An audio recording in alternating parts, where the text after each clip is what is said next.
Algumas lembranças que não saem da nossa cabeça, do nosso coração.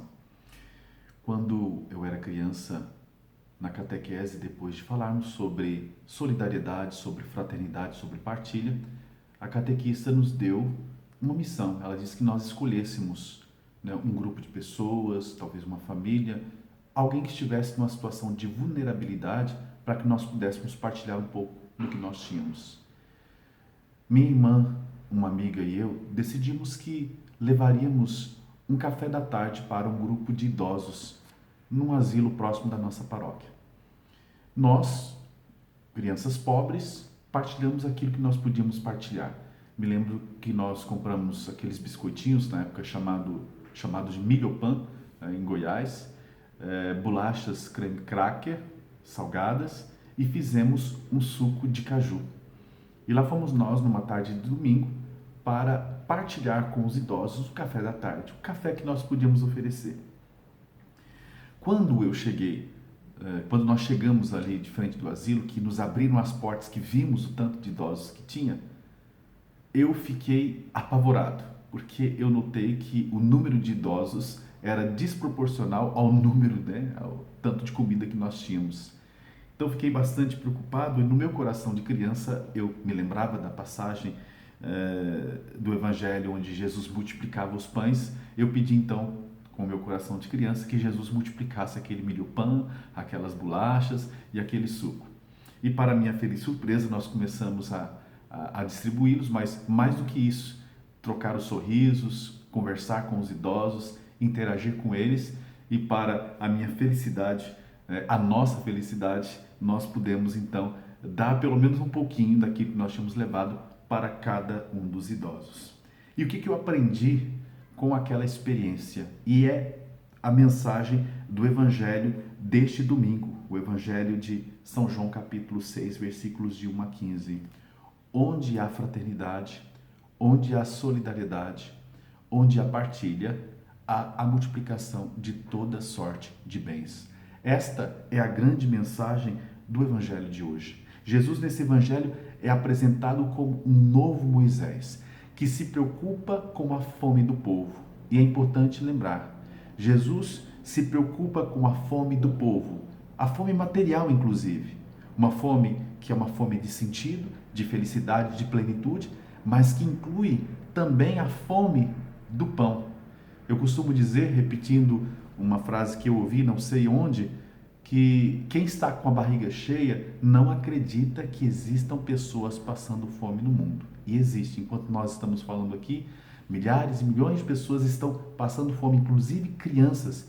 Isso deve nos interpelar. Jesus tinha uma sensibilidade muito grande diante da situação de vulnerabilidade das pessoas. E é interessante que naquela situação ali complexa, ele então leva os seus discípulos a se interpelarem, né? Leva os seus discípulos a pensarem como nós vamos ajudar essas pessoas. E aquele pouco que tinham, que é manifestado na pessoa desse menino, se transforma em muito, em abundância, a partir do momento em que existe fraternidade, solidariedade, a partir do momento que existe, então, a partilha.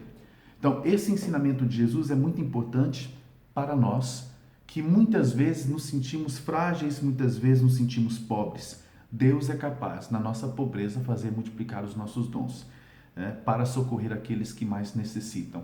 E é interessante que quando Jesus realiza esse milagre, querem fazê-lo rei. Primeiro, vem que ele é um profeta, depois querem fazê-lo rei. E quando querem fazê-lo rei, ele quer fugir. Enquanto muitas pessoas lutam pelo poder, Jesus não. Jesus ele quer mostrar que a verdadeira autoridade dentro do cristianismo é o serviço, é a partilha. Jesus é apresentado então como o novo Moisés que vem saciar a nossa fome de sede e a nossa fome de paz, mas é também aquele que vem nos alertar de que não existe verdadeira Eucaristia se não existe essa nossa capacidade também de partilhar o pão com o faminto. O mesmo Jesus que diz: isto é o meu corpo, isto é o meu sangue na Eucaristia, é o mesmo que disse: estava doente e foste me ver, estava nu e me vestiste, e assim por diante, conforme está presente esse texto em Mateus. Então, esse nosso compromisso, essa mentalidade de que a igreja, os padres, os ministros religiosos só devem se preocupar com a alma, né? Geralmente, esse tipo de afirmação ou vem de pessoas que ignoram a doutrina social da igreja ou que muitas vezes estão numa situação de conforto. Como eu dizia, quem está com a barriga cheia não acredita que exista pessoas passando fome no mundo. É por isso que a evangelização, o anúncio do evangelho, a pregação do evangelho de Jesus, ele sempre vai implicar a promoção social das pessoas. É como quando você chega numa missão que você vai catequizar, você vai celebrar a missa, você vai atender confissões e você começa a notar no atendimento às pessoas que tem pessoas que não têm o que comer, tem pessoas que estão sofrendo porque não têm onde morar, tem pessoas que estão sofrendo com a injustiça. E nesse sentido é impossível simplesmente você dizer para a pessoa, olha, ora e jejum que tudo vai passar. Isso implica um envolvimento com a comunidade. Isso envolve o sentimento do pastor para com as ovelhas. Então, a minha solidariedade de modo especial a tantos homens e mulheres nas nossas comunidades e em outras comunidades religiosas que procuram dar esse pão da palavra, esse pão do amor, o pão do sentido da vida, esse pão da plenitude, né, que já anuncia a vida eterna, mas que também procuram promover socialmente as pessoas, fazendo com que todos tenham pão, que tenham casa, que tenham vida e que a tenham em abundância. Deus abençoe você e não se esqueça, onde há fraternidade, solidariedade, onde há partilha, há multiplicação de toda sorte de bens. Deus abençoe você e sua família.